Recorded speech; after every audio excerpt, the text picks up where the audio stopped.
Welcome to this week's Money Metals podcast, helping gold and silver investors during these turbulent times. Now, here's this week's market wrap with commentary and analysis from the low-cost precious metals dealer voted best in the U.S., Money Metals Exchange.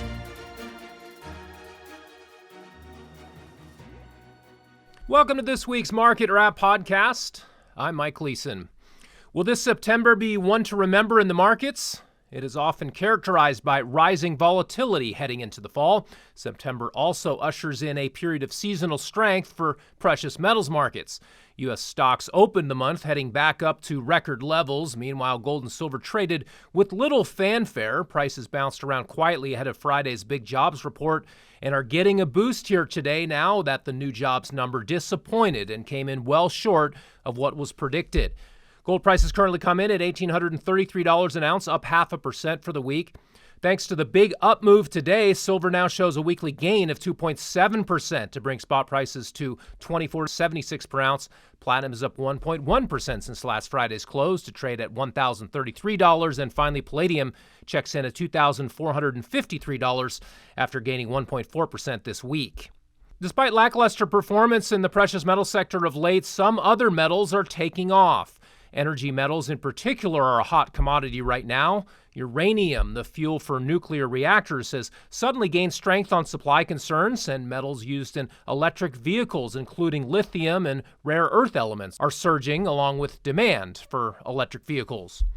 Investors may be overlooking the fact that silver, platinum, and palladium are also energy metals. Silver is used in electronic connections, in batteries, and in electricity-generated solar panels. Platinum and palladium are used in catalytic converters and in hydrogen fuel cells. Fuel cell technology may be in the very early stages of catching on as a clean and efficient way to power vehicles. Growth in this area will mean an increase in demand for platinum especially. It is currently the preferred metal for fuel cell catalysts. Tesla CEO Elon Musk is well aware of the need to secure supplies of strategic metals for electric vehicles and battery production. Perhaps that is why he rarely talks about or tweets about metals. He would rather sidetrack the investing public into Dogecoin, which neither Tesla nor any manufacturing company needs in any quantity. Yet other billionaires are getting more vocal about the investment opportunities in physical metals. Hedge fund manager John Paulson told Bloomberg Wealth this week that he expects cryptocurrencies to crash and gold to surge as investors seek tangible protection from inflation. Paulson rose to fame during the subprime mortgage crisis of 2007 and 2008 when his fund bet big against housing-related financial assets. He cashed in for himself and his investors to the tune of $20 billion. Now he sees great opportunity in owning hard money. Billionaire investor Jeffrey Gundlach is known in the financial media as the Bond King, but these days he's not thrilled about owning dollar-denominated IOUs. In fact, he stated that his number one conviction is that the U.S. dollar is going to go down. Gundlach sees the Federal Reserve notes decline, leading to a big rally in gold once it breaks out of its recent trading range. The smart money isn't waiting for the public to pile into precious metals following a breakout. Large institutional investors are accumulating while prices are still low and sentiment is downbeat. Billionaires who see long-term value in hard money understand that in pursuing inflationary policy, the Fed has gone down a road with no exits. The only possible destination is a dramatically devalued currency. The only question is how rapidly central bankers get us there. Fed Chairman Jerome Powell appears willing to facilitate as much spending and debt as the Biden administration wants to rack up. Although taper talk is in the air, there will be no tapering of the national debt. Therefore, there can be no tapering of the money supply. Under a debt-based monetary system, the supply of currency units has to keep growing in perpetuity in order to keep debtors afloat. Powell is a functionary who knows what his role is, and that's to enable politicians to spend at will and provide whatever backing the U.S. Treasury Department needs.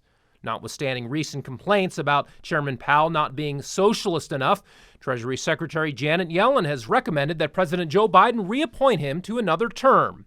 Powell is a Republican in name only who was originally appointed by President Donald Trump.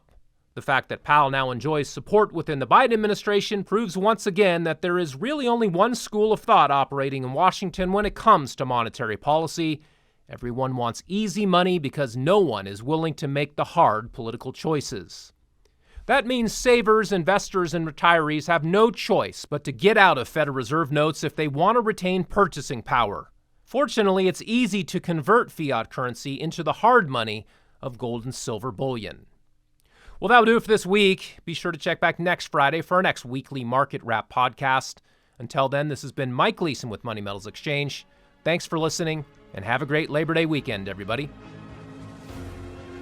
Thank you for joining us for this week's Money Metals podcast. Be sure to come back next week. And don't forget to subscribe to our podcast through iTunes for answers to all of your questions, or to discreetly and securely buy or sell gold or silver coins, bars, and rounds. Call 1-800-800-1865 or visit www.moneymetals.com. Our knowledgeable and no-pressure specialists are standing by between 7 a.m. and 5:30 p.m. Mountain Time, Monday through Friday. Or you can lock in your order online 24 hours a day, 7 days a week. Again, visit us at www.moneymetals.com or call 1-800-800-1865.